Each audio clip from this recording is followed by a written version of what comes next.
Cette vidéo est sponsorisée par iFixit, les spécialistes de la réparation de produits high-tech. Salut! Oui, j'ai acheté le nouveau Mac Pro, l'ordinateur modulable sorti par Apple en fin d'année.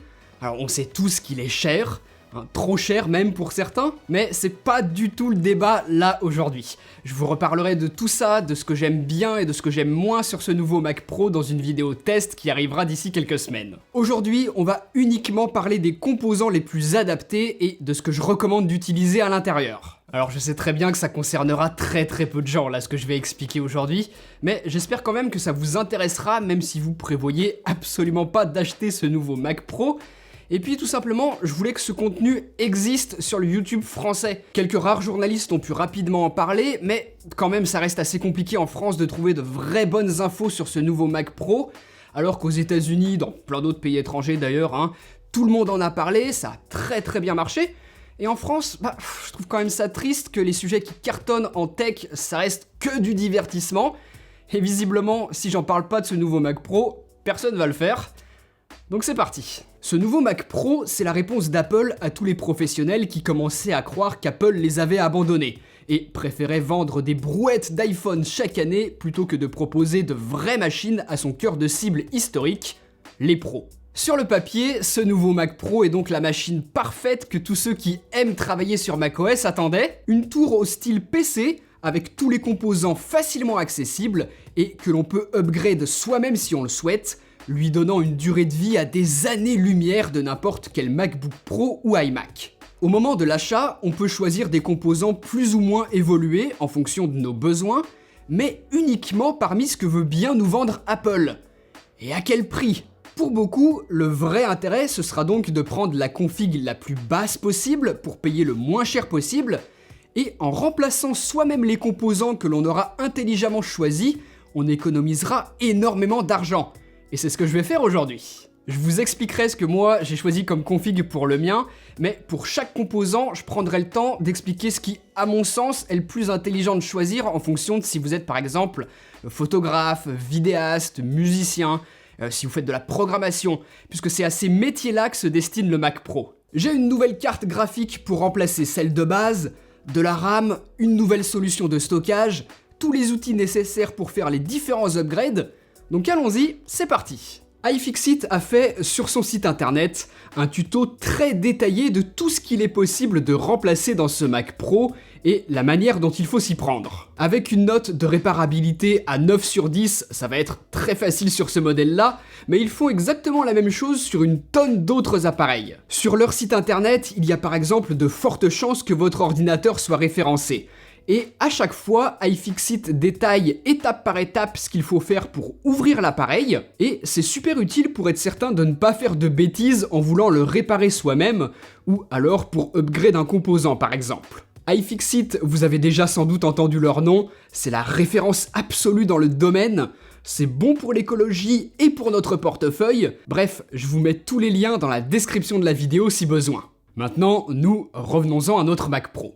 Bon, première étape, le processeur. Apple propose uniquement des Intel Xeon, donc des processeurs qui sont habituellement utilisés pour des serveurs par exemple, et on aura le choix d'un 8 cœurs de base en pouvant aller jusqu'à un 28 cœurs. Comme tout composant, on peut très bien acheter un Xeon au détail et décider de l'installer soi-même. Mais c'est bien la seule chose que je déconseille de faire dans ce Mac Pro, en tout cas aujourd'hui. Apple fait pas une grosse marge dessus, donc déjà c'est se prendre la tête pour pas grand chose, surtout que c'est la partie la plus compliquée, la plus délicate à upgrade. iFixit l'a bien montré en démontant totalement le Mac Pro. Pour moi aujourd'hui, il vaut mieux faire le bon choix à l'achat, quitte à l'upgrade ensuite soi-même d'ici quelques années lorsque de nouveaux processeurs seront sortis sur le marché. Mais on ne pourra jamais mettre du AMD, ce sera les Intel Xeon supportés par Apple, rien d'autre. Donc bien évidemment, à ce prix-là, le 8 cœurs de base, on évite absolument. Moi, je conseille le 12 ou le 16 cœurs à la limite. Petite exception pour ceux qui font de la programmation par exemple, puisque là, on va préférer faire des économies sur la carte graphique qui est pas si importante que ça pour ce travail-là, mais plutôt mettre un maximum d'argent pour avoir un processeur qui tabasse.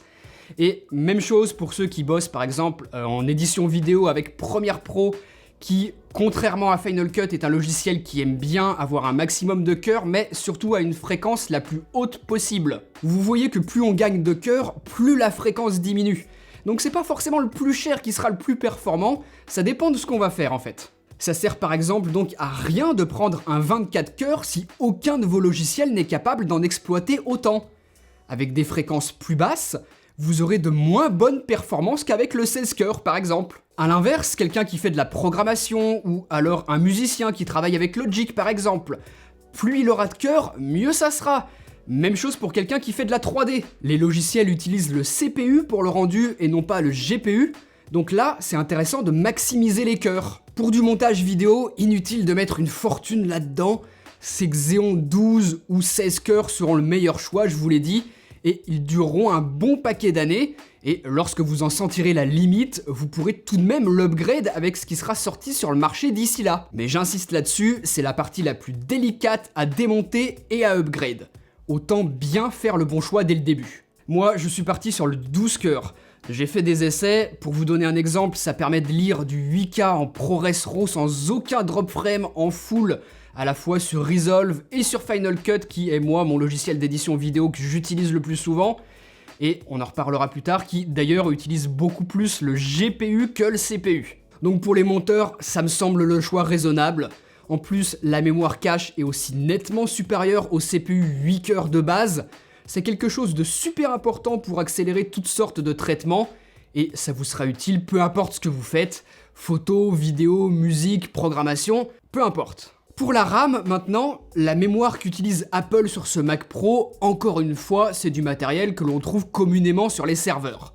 C'est de la RAM avec de la correction d'erreurs, un petit peu plus cher que la RAM classique, et là, attention, puisque comme sur n'importe quel Mac, avec la mémoire, Apple tente de s'en mettre plein les poches en essayant de nous vendre la RAM quasiment au triple de ce qu'elle vaut dans le commerce. C'est honteux. Donc bien évidemment, il faut partir sur les 32 Go de base et on va le faire évoluer nous-mêmes. Avec les 32 Go de base, on a 4 barrettes. Mais attention, nouvelle douille, le processeur est conçu pour du 6 channel, donc pour 6 barrettes de RAM. Il faudra donc partir de ces 4 barrettes et en acheter 2 autres de 8 Go pour atteindre 48 Go et profiter des performances optimales avec le 6 channel. Donc voilà, après le processeur 8 cœurs, ridicule pour un Mac à ce prix-là, personne n'utilisera les 32 Go avec seulement 4 barrettes, ce serait idiot, hein, on baisserait les performances maximales du Mac Pro. Moi, pour du montage vidéo, je suis parti sur une config avec 96 Go, histoire d'être tranquille pendant plusieurs années et éviter de devoir racheter des barrettes dans quelques temps. Honnêtement, 96 Go, j'ai pas besoin de tant que ça. Mais à cause de ce que je vous ai expliqué, qu'il faut 6 barrettes pour avoir les performances optimales, si j'avais eu 48 Go de mémoire vive, ça aurait peut-être été un peu court pour le futur, donc c'est pour ça que j'ai fait ce choix-là. Bien évidemment, j'ai pas payé 1250 € chez Apple pour les avoir, hein, je suis pas fou. Je vous mets dans la description de la vidéo les liens de la RAM Kingston que j'ai utilisée. Faites attention à ces caractéristiques, ça doit impérativement être de la DDR4 avec correction d'erreur et surtout à 2933 MHz, sauf pour le Xeon 8 cœurs qui lui devra utiliser de la RAM à 2666. Mais je vous l'ai dit, je vous le déconseille. Donc voilà, faut faire attention à ces petits détails, c'est pas de la RAM classique que l'on trouve partout dans le commerce, chez toutes les marques qui équipent les PC gamers par exemple. Moi, c'est chez Kingston que je me suis équipé. Le remplacement de la RAM est vraiment hyper simple.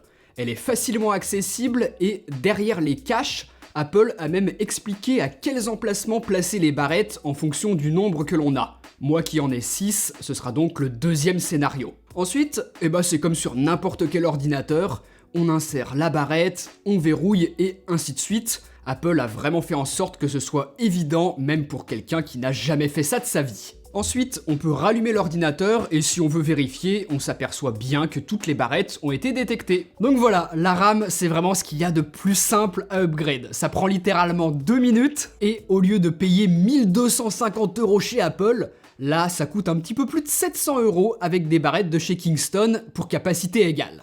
Pour la partie graphique maintenant, ça devient intéressant parce qu'Apple propose des cartes qui n'existent pas dans le commerce. Les Radeon Vega 2 et Vega 2 Duo par exemple, spécialement conçues par AMD pour le Mac Pro et surpuissantes toutes les deux. Malheureusement, elles sont aussi bien trop chères pour moi. et je n'ai pas non plus besoin de toute cette puissance. J'ai donc pris la carte de base, la moins chère, la 580X, dans le but de la changer moi-même. Encore une fois, c'est juste scandaleux de mettre ça dans un Mac Pro à ce prix-là. C'est une carte qui est complètement dépassée technologiquement et qu'absolument personne ne gardera. À part peut-être les musiciens qui n'ont pas besoin de grosses performances graphiques. Elle leur sera suffisante et elle prend très peu de place dans le Mac Pro. C'est vrai que ça laisse pas mal de possibilités avec les autres ports PCI Express. Pour tous les autres qui, comme moi, font du montage vidéo, je vous conseille d'acheter celle-là pour le moment, mais de l'enlever immédiatement lorsque vous recevez le Mac Pro et de la remplacer par une carte graphique classique que l'on trouve dans le commerce. Par contre, je vous arrête tout de suite, non, pas possible de mettre du Nvidia dans ce Mac Pro. Apple n'a toujours pas de pilote pour les cartes Nvidia, et le seul moyen d'utiliser une carte Nvidia, ce sera sur Windows avec Bootcamp. Donc ça n'a aucun intérêt en vrai. Moi, j'ai choisi d'utiliser une RX 5700 XT Gaming de chez MSI, qui a le gros avantage d'utiliser la nouvelle architecture Navi, contrairement aux vieilles Vega ou la Radeon 7 par exemple, qui sont puissantes, hein, c'est pas du tout le souci, mais qui utilisent l'ancienne architecture d'AMD. Là, cette RX 5700 XT Gaming custom par MSI a un super bon système de refroidissement, et surtout, elle est vraiment peu bruyante. C'était la grosse crainte que j'avais en utilisant des cartes du commerce. Le Mac Pro est parfaitement silencieux même pendant de grosses tâches bien gourmandes en ressources, et ça aurait été dommage de casser tout ça juste à cause d'une carte graphique rajoutée. Ce qui est très bien sur cette carte custom par MSI, c'est que j'ai une fonction fan stop qui, comme son nom l'indique, permet de stopper les ventilateurs lorsque la carte n'est pas très sollicitée. Et à ce moment-là, j'ai un Mac Pro parfaitement silencieux. Donc vraiment, aucun regret, c'est une carte qui va parfaitement avec le nouveau Mac Pro, et bien évidemment, ses performances sont largement supérieures par rapport à la 580X de base. Si comme moi, vous vous êtes posé la question de savoir si on pouvait mettre deux cartes graphiques, eh bien oui, ça fonctionne très bien. Certains programmes comme DaVinci ou Final Cut savent très bien reconnaître deux cartes et en tirer parti, donc pourquoi pas? Ça peut être une bonne solution pour gagner encore en puissance, et c'est toujours bon à savoir. En utilisant deux, j'ai certes moitié moins de mémoire vidéo que la solution que vend Apple, mais je suis aussi 2 fois moins cher, puisqu'il faut compter 2000 € chez Apple au moment de la configuration du Mac Pro. Je verrai dans le futur, mais pour le moment, ça me suffit, j'ai assez de puissance. Attention tout de même, je vous dis que DaVinci et Final Cut savent gérer plusieurs cartes, mais si à l'intérieur du logiciel, vous avez par exemple des plugins qui, eux, ne savent gérer qu'une seule carte, vous n'aurez pas vraiment de gros gains à en utiliser deux. Donc je veux pas faire de généralité là-dessus sur l'intérêt d'en utiliser plusieurs ou qu'une seule, ça va vraiment dépendre de ce à quoi vous avez l'habitude de travailler. En tout cas, voilà ce que j'en pense. Pour les Radeon 7 et Vega 64 qui sont sur l'ancienne architecture, pour moi, c'est pas des choix que je vous recommande de faire. Là, cette 5700 XT que j'utilise ici est parfaite pour moi, même si évidemment, un petit peu plus de mémoire vidéo serait pas de refus. 8 Go en GDDR6, c'est pas énorme. C'est pas une carte pensée pour le montage vidéo à la base. Pour vous expliquer très rapidement, sans vraiment entrer dans les détails, parce que ça va être chiant, la mémoire HBM2 par rapport à la GDDR6, c'est un nouveau type de mémoire qui double la bande passante, qui aussi réduit la consommation d'énergie. Bref, c'est génial, mais ça coûte encore super cher aujourd'hui. Moi, pour l'instant, ça me va, sachant que je pourrais la changer dans le futur si j'en ressens le besoin. C'est le gros avantage de ce Mac Pro modulaire. Et pour en finir avec cette partie graphique, un petit mot tout de même sur la carte Afterburner que vend Apple. Elle est spécialement conçue pour le Mac Pro et faite pour décharger le CPU lorsque l'on décode du ProRes et du ProRes RAW en montage vidéo. Elle sert juste à décoder du ProRes RAW, pas du tout à l'encodage, et elle est parfaitement inutile pour tous ceux qui travaillent avec du Canon RAW, du Red RAW, du Blackmagic RAW, du Cinema DNG et tous les RAW que j'oublie. Donc même si elle est reprogrammable, pour le moment aujourd'hui Apple ne la fait fonctionner que pour le ProRes, son codec. Elle aura peut-être beaucoup plus de sens dans le futur, mais aujourd'hui, moi, elle ne me sert à rien.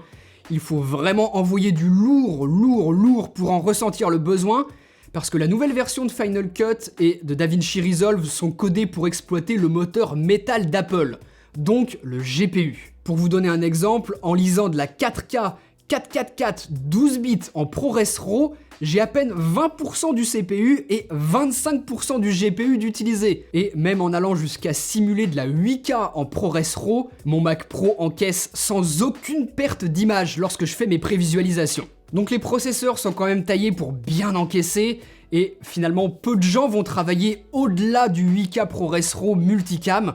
Donc pour l'instant, pour moi, aucun intérêt pour la carte Afterburner, même si sur le papier, c'est génial ce qu'Apple a proposé et que je suis curieux de voir ce qu'ils en feront dans le futur. Pour finir, il ne nous reste plus qu'à voir ce qu'il est possible à faire avec le stockage. On peut accéder ici en enlevant les protections au SSD du Mac Pro. Oui, les SSD, parce qu'il y en a deux, ils sont liés l'un à l'autre par un RAID 0, et là pour le coup, la config que vend Apple n'est pas aussi chère qu'on pourrait le croire à première vue. Ça reste raisonnable, mais on peut tout de même faire mieux. Chose très importante à savoir, ces SSD ont un connecteur propriétaire, et il est donc totalement impossible de les enlever et de les remplacer par un SSD que l'on aurait acheté soi-même. Ces SSD sont liés à la puce T2, donc pour la sécurité, et pour éviter que si quelqu'un retire le SSD du Mac Pro et essaye d'en extraire les données, il sera bloqué, ce sera impossible. Donc belle sécurité, mais nous ça nous restreint pour notre upgrade. Si pour beaucoup d'entre nous on utilise du stockage externe, il est quand même important de bien choisir son stockage à l'achat. 1 ou 2 Tera, moi, me semble suffisant, puisque si on ne peut pas remplacer les SSD vendus de base, on peut tout de même parfaitement ajouter du stockage soi-même. Je parlerai même pas du partenariat qu'a fait Apple avec Promise. Je trouve juste honteux de vendre du stockage aussi peu adapté aux besoins des pros qui vont utiliser cette machine. Non, moi j'ai préféré tirer avantage du grand nombre de ports PCI Express pour ajouter un module SSD spécialement conçu pour le Mac Pro, le Excelsior de OWC que j'ai ici. En sortie de boîte, le module est directement prêt à se brancher sur un port PCIe et n'a pas besoin d'alimentation externe. Même après avoir rajouté ma propre carte graphique, j'ai encore des ports accessibles, donc c'est parfait. Ce Excelsior, il existe en 1, 2, 4 ou 8 Tera. Moi, je suis parti sur la version 4 Tera, ça me sera suffisant, vous allez voir. Puisqu'à l'intérieur, ce sont 4 disques de 1 Tera chacun que l'on trouve. Ce qui m'a fait choisir cette solution plutôt qu'une autre, c'est que si dans le futur j'ai besoin de plus d'espace de stockage, j'ai juste à changer chacun des SSD. Je me suis servi du logiciel de EWC que je trouve plus complexe que celui d'Apple, et j'ai fait un RAID 0 avec mes 4 SSD. C'est pas la chose la plus sécurisée qui soit, mais j'ai jamais eu de problème sur mes SSD, je fais régulièrement des sauvegardes, et mes données les plus sensibles ne sont pas là-dessus. Donc je suis ok pour prendre un tout petit risque, mais avoir les meilleures performances possibles. Donc voilà, moi, la config que je me suis montée, belle bête, forcément, et les conseils que je pouvais vous donner pour ce qui, à mon sens, est le plus judicieux de choisir pour upgrade le processeur si on le fait, la carte graphique, la RAM et le stockage SSD. Tous les liens de ce que j'ai utilisé se trouvent dans la description, et je vous ferai très bientôt une vidéo de test et mon retour d'expérience sur ce Mac Pro. Et on verra si, oui ou non, il vaut l'investissement élevé qu'il demande. Si de votre côté vous avez besoin de réparer ou de changer un disque ou de la RAM dans votre ordinateur par exemple, n'hésitez pas à aller voir les tutoriels très détaillés de iFixit sur leur site internet et leur kit de réparation. Si vous avez des questions, allez-y, juste en dessous, les commentaires sont faits pour ça. Et puis nous, on se retrouve très bientôt pour le test complet de ce Mac Pro. Allez, salut!